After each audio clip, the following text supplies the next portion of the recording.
سورۃ البلد ہے۔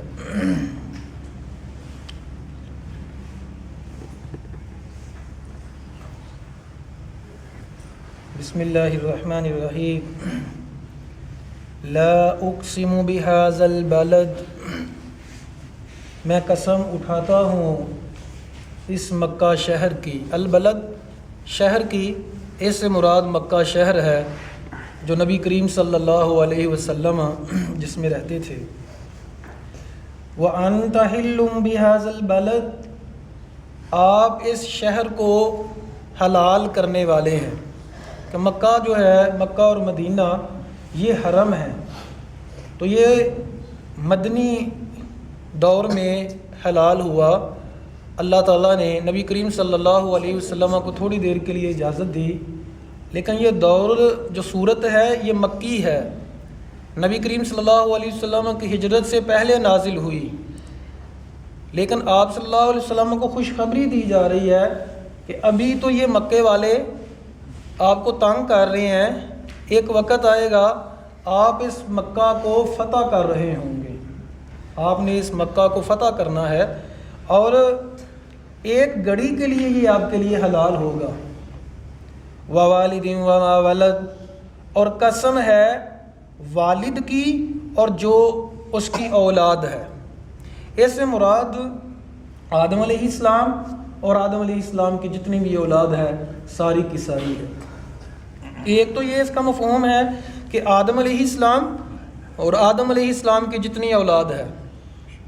دوسرا مفسرین کہتے ہیں کہ اس سے مراد عام ہے کہ جتنے بھی والد ہیں ہر ایک باپ کی بات کی جا رہی ہے، ہر ایک باپ کی اور جتنی بھی اس کی اولاد ہے ہر ایک کی بات کی جا رہی ہے، تو یہ دونوں درست ہے، اس میں کوئی حرج نہیں ہے۔ اس سے ہر والد بھی مراد ہے اور آدم علیہ السلام بھی مراد ہیں۔ یہ تھی قسمیں، اب ہے جواب قسم۔ لَقَدْ خَلَقْنَا الْإِنسَانَ فِي كَبَدٍ، البتہ تحقیق ہم نے انسان کو مشقت در مشقت میں پیدا کیا ہے، مشقت در مشقت میں، پریشانیاں، مشقت، مصیبتیں، تکلیفیں، بیماریاں، غم، حزن، انسان پیدا ہی اس لیے کیا گیا ہے۔ تبارک الذی بیدہ الملک وہو علی کل شیء قدیر الذی خلق الموت والحیاۃ لیبلوکم۔ سورۃ الملک میں اللہ تعالیٰ فرماتے ہیں تمہاری زندگی کا مقصد یہ ہے کہ تاکہ تمہیں آزمایا جائے۔ اللہ نے زندگی اور موت کو اس لیے پیدا کیا لیبلوکم، تاکہ تمہاری آزمائش کی جائے، اور آزمائش کیسے ہوتی ہے؟ مشکل میں ہی ہوتی ہے۔ تو یہاں اللہ تعالیٰ فرما رہے ہیں کہ اے انسانوں، ہم نے تمہیں مشقت در مشقت میں پیدا کیا ہے۔ ایک تو اس کا کہنے کا مقصد یہ معلوم ہوتا ہے کہ جو انسان فری ہونا چاہتا ہے نا، میں فری ہو کے نماز شروع کروں گا، میں فری ہو کے نیکی کے کام کروں گا، بھئی فری کاہے کا؟ کب ہونا ہے فری؟ فری تو مر کے ہونا ہے۔ زندگی ساری تو اسی طرح چلے گی، زندگی تو کانٹوں کی سیج ہے، پھولوں کی سیج نہیں ہے۔ زندگی گزارنا بہت مشکل کام ہے، یہ آزمائش ہے۔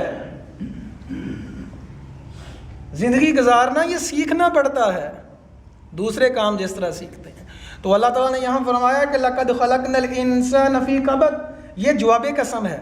پہلے اللہ نے قسمیں اٹھائیں، مکہ شہر کی قسم، اور فرمایا کہ وَأَنْتَ حِلٌّ بِهَذَا الْبَلَدِ، اور والدین کی اور اولاد کی، والد کی قسم اٹھائی اور اولاد کی قسم اٹھائی، پھر کہا کہ تمہیں مشقت در مشقت میں پیدا کیا۔ ہر انسان مشقت سے ضرور گزرے گا۔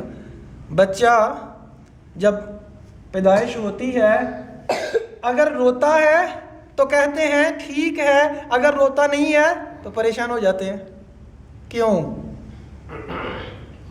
بچے کا رونا اس بات کی دلیل ہے کہ یہ ٹھیک ہے، تندرست ہے۔ تو جب پیدائش ہوئی تو رونا تو اسی وقت سے شروع ہو گیا تھا، تو اب ہم کہاں سے ڈھونڈتے ہیں کہ چین آئے گا، امن آئے گا، ہم پھر دین کا کام کریں گے، پھر نیکیاں کریں گے۔ میں کہیں ایک لوگوں کو جانتا ہوں، کہتے ہیں جی وہ ابھی ہم غریب ہیں، اور جب پیسے آ جائیں گے تو ہم پھر داڑھی رکھ لیں گے، پھر ہم نیکی کے کام کریں گے، پھر نمازیں پڑھیں گے، پھر ہم نیکی کے کام کریں گے۔ بھئی اللہ کے بندو، تم کون سا فری ہونا ڈھونڈتے ہو؟ فری تو انسان ہو ہی نہیں سکتا، کام تو ختم ہو ہی نہیں سکتے۔ اللہ نے یہاں فرما دیا کہ انسان تو مشقت در مشقت میں پیدا کیا گیا ہے، ایک مشقت آئی دوسری، ایک کام ختم ہوا دوسرا شروع۔ پریشانیاں، مصیبتیں، تکلیفیں یہ جتنی بھی ہیں۔ نبی کریم صلی اللہ علیہ وسلم جب یہ آیات نازل ہوئیں تو صحابہ کرام رضوان اللہ علیہم اجمعین نے شکایت کی۔ یہ ان دنوں کی بات ہے جب بہت زیادہ مکہ کے مشرکوں نے تکلیفیں دینی شروع کر دیں، تو نبی کریم صلی اللہ علیہ وسلم کے پاس آ کے صحابہ نے شکایت کی کہ یا رسول اللہ، ہمارا مذہب بھی ٹھیک ہے، اللہ کی طرف سے ہے، تو ہمارے لیے آسانیوں کی دعا کریں۔ نبی کریم صلی اللہ علیہ وسلم کا چہرہ مبارک سرخ ہو گیا۔ کہا صحابہ، تم ابھی تھک گئے ہو، تم ابھی تھک گئے ہو؟ تم سے جو پہلے لوگ تھے ان کو آرے کے ساتھ چیر دیا گیا تھا، ان کو درمیان سے چیر دیا گیا تھا، دو دو ٹکڑے کر دیے گئے تھے، تم ابھی سے تھک گئے ہو، تم ابھی سے پریشان ہو گئے ہو۔ فرمایا یاد رکھو قیامت والے دن جن لوگوں کو تکلیفیں دنیا میں آئی ہوں گی، ان کو دیکھ کے جن کو زیادہ تکلیفیں نہیں آئی ہوں گی وہ کہیں گے لو کرزت اجسادنا بالمکاریز، کہیں گے کاش ہمارے جسموں کو کینچیوں کے ساتھ کاٹا جاتا تاکہ جن کو دنیا میں مصیبتیں زیادہ آئیں ان کو رتبے زیادہ ملے ہیں، ہمیں بھی رتبے زیادہ مل جاتے۔ لَقَدْ خَلَقْنَا الْإِنسَانَ فِي كَبَدٍ أَيَحْسَبُ أَن لَّن يَقْدِرَ عَلَيْهِ أَحَدٌ، کیا انسان گمان کرتا ہے کہ اس کے اوپر کوئی قدرت نہیں رکھتا، اس کے اوپر کوئی طاقت نہیں رکھتا؟ جب انسان شریر ہو جاتا ہے نا، جب انسان خود کفیل ہو جاتا ہے، خود کماتا ہے اور سارے کام اپنے ہی ہیں اس کے سارے، تو پھر انسان کے اندر ایک تھوڑا سا تکبر آ جاتا ہے۔ اسی طرح جب جوانی عروج پہ ہوتی ہے نا، جب جوانی انسان چاڑا ہوتا ہے، جب جوانی چاڑا ہوتا ہے تو پھر کہتا ہے میں کس کی پرواہ کرتا ہوں، مجھے کس کی پرواہ ہے بھائی، میں نہیں پرواہ کرتا کسی کی۔ اللہ فرماتے ہیں اے انسان ایحسب، کیا انسان گمان کرتا ہے کہ اس کو کسی کے کنٹرول میں نہیں ہے، یہ کیا اس کو کوئی پکڑ نہیں سکتا؟ کیا انسان گمان یہ کرتا ہے اللہ یقدر علیہ احد، کیا اس کے اوپر کوئی طاقت نہیں رکھتا؟ اللہ اکبر کبیرہ یقول اہلکت مالا لبدا، انسان کہتا ہے میں نے بہت زیادہ مال جو ہے ہلاک کر دیا ہے، تباہ کر دیا، میں نے ضائع، میں بہت امیر ہوں، میرے پاس بہت پیسہ ہے، میں اتنا پیسہ تو ویسے ہی خرچ کر دیتا ہوں، گناہوں میں اتنا پیسہ خرچ کر دیتا ہوں، مجھے پیسے کی پرواہ نہیں ہے۔ انسان تکبر کرتا ہے۔ ایحسب، کیا یہ گمان کرتا ہے، کیا اس کو یہ شک ہے لم یرہ احد، کیا کسی نے دیکھا نہیں ہے؟ دیکھ لیں ذرا آپ لوگ، غور کریں کہ کس قدر اللہ تعالیٰ سخت الفاظ اور سوال کر رہے ہیں۔ کیا انسان تجھے پتا ہے، کیا تیرا یہ گمان ہے کہ تجھے کسی نے دیکھا نہیں ہے؟ اکیلے تنہائی میں جب گناہ کرتا ہے لوگوں سے تو شرماتا ہے لیکن اللہ سے شرم نہیں آتی، لوگوں سے ڈرتا ہے لیکن اللہ سے نہیں ڈرتا۔ ابن ماجہ کی حدیث ہے، نبی کریم صلی اللہ علیہ وسلم نے فرمایا قیامت والے دن ایسے لوگ آئیں گے ان کی نیکیاں پہاڑوں جیسی ہوں گی، پہاڑوں جیسی نیکیاں ہوں گی، ان کو ضائع کر دیا جائے گا، ان لوگوں کو جہنم کی آگ میں پھینک دیا جائے گا۔ صحابہ کرام نے کہا ہے اللہ یا رسول اللہ، کیا وہ لوگ ہم میں سے ہوں گے؟ کہا ہاں، وہ تمہارے بھائی ہوں گے، تم جیسے تمہارے وہ بھائی ہوں گے۔ کہیں گے کیا؟ لوگوں کے سامنے تو نیکیاں کرتے تھے، لوگوں کے سامنے تو بڑے اچھے بنتے تھے، لیکن جب تنہائی میں جاتے تھے ظلم کرتے تھے، گناہ کرتے تھے، اللہ سے شرم و حیا نہیں کرتے تھے۔ ایسے لوگوں کی نیکیوں کو ہباء منثورا ضائع کر دیا جائے گا، اور لے کے تو نیکیاں آئیں گے، لے کے نیکیاں آئیں گے، لیکن ان کو جہنم میں پھینک دیا جائے گا۔ کیا انسان سمجھتا ہے کہ کسی نے دیکھا نہیں ہے؟ مجھے تو کوئی نہیں دیکھ رہا۔ ہو اللہ کے بندو، جہاں اب یہ چھوٹی سی ایجاد کیمرہ، جہاں کیمرہ لگا ہوتا ہے انہوں نے لکھ کے لگایا ہوتا ہے کہ کیمرہ جو ہے آپ کو واچ کر رہا ہے، تو انسان متنبع ہو جاتا ہے۔ اللہ کے بندو، ہم کیمروں سے تو متنبع ہو جاتے ہیں، خبردار ہو جاتے ہیں، اللہ تعالیٰ سے خبردار کیوں نہیں ہوتے؟ عزیزو، ہم اپنے آپ کو پہچانے، اپنے رب کو پہچانے، اپنی اوقات بھی سمجھ لے اور اپنی رب کی طاقت کو بھی سمجھ لے کہ ہمارے رب کی طاقت کتنی ہے، پھر انسان کامیاب ہو سکتا ہے۔ رب کو پہچاننا، رب کی طاقت کو پہچاننا، اللہ تعالیٰ کو پہچاننا، اپنے آپ کو پہچاننا، یہ ہے زندگی گزارنے کا ڈھنگ۔ ایحسب ان لم یرہ احد، کیا یہ سمجھتا ہے کہ کسی نے دیکھا نہیں ہے؟ الم نجعل لہ عینین، کیا ہم نے اس کی دو آنکھیں نہیں بنائی؟ اگر ہم نے ہی اس کی آنکھیں بنائی ہیں، یہ لوگوں کو دیکھتا ہے، تو کیا ہم نہیں دیکھ سکتے؟ الم نجعل لہ عینین، کیا ہم نے اس کی آنکھیں نہیں بنائی؟ ولسانا وشفتین، یہ زبان سے جو باتیں کرتا ہے، یہ جو زبان سے باتیں کرتا ہے، وشفتین، اور اس کے ہونٹ، یہ کس نے بنائے ہیں؟ اللہ نے بنائے ہیں۔ تو اللہ کیا دیکھ نہیں سکتا؟ جس نے سب کچھ بنا دیا وہ کنٹرول تمہارے اوپر کر نہیں سکتا؟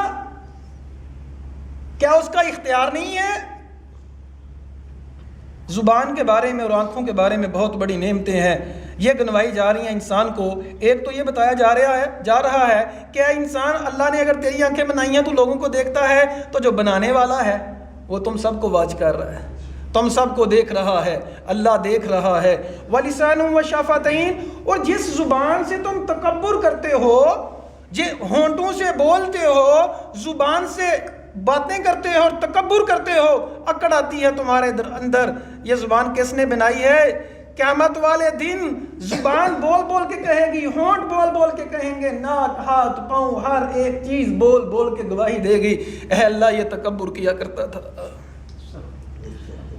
وَهَدَيْنَاهُ النَّجْدَيْنِ، ہم نے انسان کو دو راستوں کی وضاحت کر دی ہے، ہر ایک انسان کو دو راستے دکھلا دیے ہیں، چاہے تو نیکی کا راستہ اختیار کر لے، چاہے برائی کا راستہ اختیار کر لے۔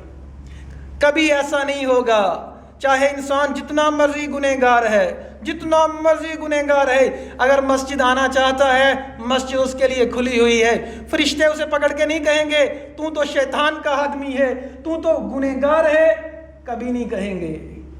اور نہ فرشتے پکڑیں گے، حالانکہ فرشتے بھی ہمارے ساتھ ہیں، نہ شیطان پکڑے گا کہ تو بھائی نیکی کی طرف کیوں جا رہا ہے، تو گناہ کرتا ہے، نہ فرشتے کہیں گے کہ گناہ کیوں کرتے ہو، پکڑیں گے نہیں، اور نہ جن شیاطین پکڑیں گے، ہر بندہ آزاد ہے۔ فرمایا تم کو دونوں راستے دکھلا دیے ہیں، نیکی کا بھی اور گناہ کا بھی۔ رحمان کا بھی بتا دیا کہ رحمان کی باتیں کیا ہے، رحمان کی طرف کو جانا چاہتا ہے وہ رحمان کی طرف چلا جائے، جو شیطان کی طرف جانا چاہتا ہے وہ شیطان کی طرف چلا جائے۔ فَلَقْتَحَمَ الْعَقَبَةَ، انسان نے گھاٹی کو سر نہیں کیا، فَلَقْتَحَمَ الْعَقَبَةَ، ان سب کے باوجود اتنا کچھ انسان کو دیا، اتنا کچھ انسان کو دیا، فَلَقْتَحَمَ الْعَقَبَةَ، اس نے گھاٹی کو سر نہیں کیا۔ وَمَا أَدْرَاكَ مَا الْعَقَبَةُ، اے نبی تجھے کیا پتا عقبہ کیا ہے، گھاٹی کیا ہے؟ فَكُّ رَقَبَةٍ، گردن کو آزاد کرانا ہے، او اطعام فی یوم ذی مسغبہ، یا کسی بھوکے کو کھانا کھلانا بھوک والے دن، یعنی جس دن لوگ بھوکے ہوں، غربت ہے، ان کے پاس کھانا نہیں ہے، انہیں کھانا دینا۔ یتیما ذا مقربہ، یتیم جو رشتہ دار ہے، قریبی رشتہ دار ہے، او مسکینن ذا متربہ، مسکین جو مٹی میں ہے، مٹی لگی ہوئی ہے کپڑوں کو، غریب ہے، فقیر ہے۔ یہاں مثال دی جا رہی ہے عقبہ۔ عقبہ کہتے ہیں بہت مشکل جو بڑا پہاڑ ہوتا ہے جس کے اوپر چڑھنا، پہاڑوں کے درمیان والی جگہ کو کہتے ہیں گھاٹی، اور جس کے اوپر چڑھنا انتہائی دشوار ہوتا ہے، مشکل ہوتا ہے۔ تو یہاں یہ باور کروایا جا رہا ہے کہ نیکیاں کرنا کوئی آسان کام نہیں ہے۔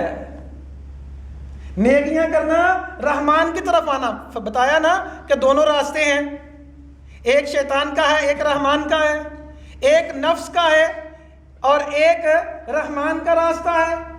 تو جو رحمان کی طرف جائے گا وہ عقبہ کے اوپر جائے گا، گھاٹی کے اوپر، اور گھاٹی کے اوپر چڑھنا آسان کام نہیں ہے۔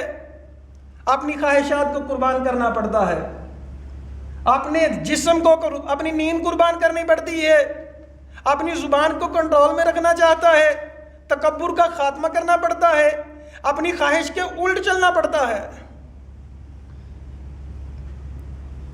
نیکیاں کرنا ایسا ہے جیسے پہاڑ کے اوپر چڑھنا، جیسے یہاں بیان کیا گیا کہ نیکی لوگ نیکی کی طرف نہیں آتے، پہاڑ کے اوپر چڑھنا، ہر قدم بہت مشکل سے اٹھایا جاتا ہے۔ اور یاد رکھیے مشکل سے بھی اٹھایا جاتا ہے اور ہر قدم کے اوپر بلندی ملتی ہے، ہر قدم کے اوپر بلندی ملتی ہے انسان کو۔ اور گناہ ایسے ہے جیسے نیچے جانا، ایک قدم اٹھایا دوسرا اٹھاتے چلے جاتے ہیں، خود ہی اٹھتے چلے جاتے ہیں، اور ہر قدم کے ساتھ ذلت، گہرائی۔ اور یاد رکھیے نیکی کرنا جو ہوتا ہے، نیکی کرنا، انسان جب نیکی کرتا ہے تو مشقت جو اسے ملتی ہے، مشقت ختم ہو جاتی ہے لیکن نیکی باقی رہتی ہے۔ اور جب گناہ کرتا ہے تو گناہ کرنے کی جو لذت ہے، جس گناہ لذت کے لیے، جھوٹی لذت کے لیے کرتا ہے، لذت ختم ہو جاتی ہے لیکن گناہ باقی رہتا ہے، گناہ ختم نہیں ہوتا۔ تو یہاں اللہ تعالیٰ نے نیکی کو گھاٹی سے کہا کہ وہ گھاٹی، پہاڑ کے اوپر، مشکل ترین پہاڑ کے اوپر چڑھنا نیکیاں کرنا ہے۔ تو نیکیوں کی طرف بہت کم لوگ آتے ہیں، حالانکہ راستے دونوں بتلا دیے، نیکی والا بھی اور گناہ والا بھی۔ نیکی کیا ہے، گناہ کیا ہے، انسان کا ضمیر انسان کو بتاتا رہتا ہے کہ تو نیکی کر رہا ہے کہ گناہ کر رہا ہے۔ اگر نیکی کر رہا ہے تو ضمیر اس کو شاباش دیتا ہے، انسان خوش ہو جاتا ہے، انسان کو سکون مل جاتا ہے۔ لیکن اگر گناہ کرتا ہے تو ضمیر ٹارچر کرتا رہتا ہے، کھٹکھٹاتا رہتا ہے، تو نے غلط کیا، تو نے غلط کیا، بتاتا رہتا ہے، لیکن اس وقت جب ضمیر زندہ ہو۔ یہاں ایک بات کی گئی، یتیمن ذا مقربہ، ایسے یتیم کو کھانا کھلانا جو مقربہ ہے، قریبی رشتہ دار۔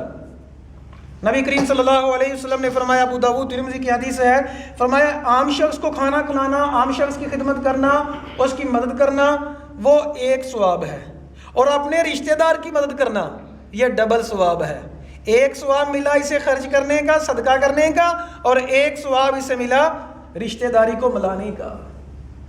اول خویش بعد درویش، جب خرچ کرنا ہے تو پہلے دیکھیں رشتہ داروں کو، جو قریبی رشتہ دار ہیں، یہ اصول ہے، انہیں پہلے دیں پھر دوسروں کو۔ ثم كان من الذين آمنوا وتواصوا بالصبر وتواصوا بالمرحمہ، یہ کام کرنے کے بعد مشکل ترین گھاٹی کے اوپر چڑھنا، یعنی اپنے نفس کو کچلنا، نیکی کی طرف آنا، گردن کو آزاد کرانا۔ اچھا، گردن کو آزاد کرانے میں ایک تو یہ ہوتا ہے غلام کو آزاد کرنا۔ نبی کریم صلی اللہ علیہ وسلم نے فرمایا جو غلام کو آزاد کرے گا، اس غلام کے بدلے، مسلمان غلام کو، اس غلام کے بدلے اللہ تعالیٰ انسان کا ایک ایک عضو جہنم سے آزاد کر دے گا۔ کان کے بدلے کان، ناک کے بدلے ناک، آنکھ کے بدلے آنکھ، ہاتھ کے بدلے ہاتھ، پاؤں کے بدلے پاؤں۔ اور آج کل کی جو صورتحال ہے، اس کو کسی قیدی کو آزاد کروانا یہ بھی ہو سکتی ہے، کسی مقروض شخص کو جو بہت زیادہ مقروض ہے اس کو قرض سے اس کی جان چھڑوا دینا، یہ بھی فک رقبہ میں ہی میں آئے گا۔ تو یہ نیکیاں گھاٹی کو سر کرنے کے بعد ثم كان من الذين آمنوا وتواصوا بالصبر وتواصوا بالمرحمہ، پھر یہ ان لوگوں میں سے شخص ہو جو ایمان والا ہے۔ یہ جو نیکیاں کرنے والے ہیں، اس آیت سے سمجھ یہ آتی ہے کہ کہ جو ایمان والا ہے اس کی نیکیاں رب کے ہاں مقبول ہیں، جو ایمان والا نہیں ہے اس کی نیکیاں اللہ کے ہاں مقبول نہیں ہیں۔ دنیا میں جس مقصد کے لیے کر رہا ہے اس کو مقصد اس کا پورا ہو جائے گا، اور ویسے بھی جس کا ایمان ہی نہیں ہے اس نے اللہ کے لیے تو نیکی نہیں کرے گا نا، جس کا ایمان ہی نہیں ہے تو وہ اللہ کے لیے کیسے نیکی کرے گا؟ بہرحال اگر کوئی اس نیت سے کرتا بھی ہے کہ بعض لوگ ہیں لیکن ایمان والا اگر نہیں ہے تو اس کی نیکیاں مقبول نہیں ہیں، کہ اللہ تعالیٰ فرماتے ہیں کہ گھاٹی کے اوپر چڑھے، مطلب اپنے نفس کو کچلنا اور یہ نیکیاں کرنا، ثم کان من الذین آمنوا، یہ ان لوگوں میں سے ہونا چاہیے جو ایمان والے ہیں۔ اور پھر یہاں تک نہیں ہے کہ صرف کلمہ پڑھ لیا تو بس، صرف زبان سے کلمہ پڑھ لیا اور ایمان والا ہو گیا اور بس اپنی نماز پڑھ رہا ہے اور بس نہیں۔ وَتَوَاصَوْا بِالصَّبْرِ، ایک دوسرے کو صبر کی وصیت کرتے ہیں، خود بھی صبر کرتے ہیں لیکن دوسروں کو بھی کہتے ہیں۔ کوئی بیمار ہے اسے صبر کی تلقین کرنا، اس کے پاس جانا، اس کی مدد کرنا۔ نبی کریم صلی اللہ علیہ وسلم نے فرمایا کہ قیامت والے دن اللہ تعالیٰ کہے گا میرے بندے میں بیمار تھا تو نے میری عیادت نہیں کی، تو بندہ پوچھے گا ہے اللہ تو رب العالمین ہے، تو کیسے بیمار ہو گیا؟ اللہ تعالیٰ فرمائیں گے کہ میں فلاں بندہ بیمار تھا میرا، اگر تو اس کی عیادت کرتا مجھے وہاں پتا۔ اور مسلمان کے 6 حقوق میں سے ایک حق یہ ہے کہ مسلمان کی عیادت کی جائے۔ جب عیادت کی جائے گی، کوئی مشکل میں ہے، کوئی پریشانی میں ہے تو اس کو صبر کی تلقین کرنا، تو یہ مسلمانوں کا کام ہے، ایمان والوں کا۔ باہم وہ صبر کی وصیت کرتے ہیں، وَتَوَاصَوْا بِالْمَرْحَمَةِ، اور ایک دوسرے کو رحم دلی کی وصیت کرتے ہیں کہ رحم کیا کرو۔ نبی کریم صلی اللہ علیہ وسلم نے فرمایا ارحموا، تم رحم کرو، نرمی کرو زمین والوں کے لیے، عرش والا تمہارے لیے نرمی کرے گا۔ اور نبی کریم صلی اللہ علیہ وسلم نے فرمایا مَن لَمْ يُوَقِّرْ كَبِيرَنَا وَلَمْ يَرْحَمْ عَلَىٰ صَغِيرِنَا فَلَيْسَ مِنَّا، وہ ہم میں سے نہیں ہے جو بڑوں کا ادب نہیں کرتا اور چھوٹوں کے اوپر شفقت یعنی رحم دلی نہیں کرتا۔ رحم دلی کرنا، نرمی کرنا۔ نبی کریم صلی اللہ علیہ وسلم نے فرمایا کہ انسان کو نرمی کے ساتھ اور رحم دلی کے ساتھ وہ چیزیں مل جاتی ہیں جو سختی کے ساتھ نہیں مل سکتی۔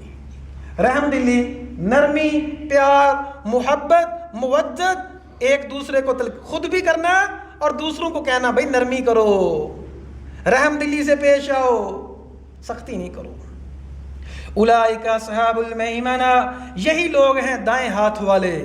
والذین کفروا، اب دوسرے گروپ کی باری ہے۔ اللہ تعالیٰ نے فرمایا دونوں راستے بتلا دیے ہیں، تو یہ تھا نیکوکاروں کا، فرمایا اور دوسرے لوگ والذین کفروا بآیاتنا هم اصحاب المشأمہ، لیکن وہ لوگ جنہوں نے کفر کیا ہماری آیات کے ساتھ وہ ہیں بائیں ہاتھ والے۔ علیہم نار مؤصدہ، ان کے اوپر آگ ہوگی بند کی ہوئی، ہر طرف سے بند ہوگی، تاکہ ایک تو آگ زیادہ بڑھ کے ان کو زیادہ ہیٹ پہنچے، زیادہ گرمی لگے، زیادہ تپش ہوئے، اور دوسرا وہ بھاگ نہ سکے۔ اللہ تعالیٰ سے دعا ہے اللہ تعالیٰ ہمیں جہنم کی آگ سے